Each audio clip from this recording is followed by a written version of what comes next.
Texas man accused of stalking Caitlin Clark proclaims himself guilty as charged in first court appearance. Indianapolis AP one day after Michael Thomas Lewis was charged with felony stalking of Indiana Fever star and WNBA Rookie of the Year Caitlin Clark, the 55-year-old Texas man shouted, "Guilty as charged," as soon as he sat down in a courtroom Tuesday. Lewis is accused of repeated and continued harassment of the 22-year-old Clark beginning on December 16, the Marion County Prosecutor's Office wrote in a court filing. Wish TV of Indianapolis reported that Lewis behaved very erratically in his first court appearance and, at times, appeared to be laughing and joking while noting he had not been taking his medication while jailed or while living out of his car. Prosecutors said they were seeking a higher-than-standard bond because Lewis traveled from his home in Texas to Indianapolis with the intent to be in close proximity to the victim.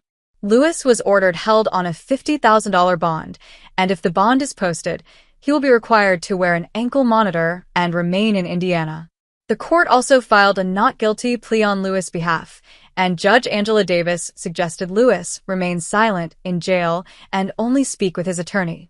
Lewis received a no-contact order and the stay-away order sought by prosecutors that bars him from being within 500 feet of either of the two arenas where the Fever plays their home games.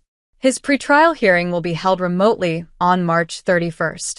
In one post on X, Lewis said he had repeatedly been driving by Gainbridge Fieldhouse, the Indiana Pacers' home arena, where the Fever also play.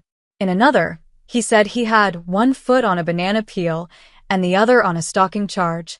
Other messages directed at Clark were sexually explicit. The social media posts actually caused Caitlin Clark to feel terrorized, frightened, intimidated, or threatened, and an implicit or explicit threat also was made, with the intent to place Caitlin Clark in reasonable fear of sexual battery, prosecutors wrote in the Marion County Superior Court filing. The FBI learned the X account belonged to Lewis and that the messages were sent from IP addresses associated with an Indianapolis hotel and downtown public library. Indianapolis police spoke with Lewis on January 8 at his hotel room. He told officers he was in Indianapolis on vacation. When asked why he was making so many posts about Clark, Lewis replied, "Just the same reason everybody makes posts," according to court documents. He told police that he didn't mean any harm and that he fantasized about being in a relationship with Clark. The Associated Press named Clark its Female Athlete of the Year for 2024. After leading Iowa to last year's national championship game, she was the top pick in the WNBA draft and went on to win Rookie of the Year honors in the league.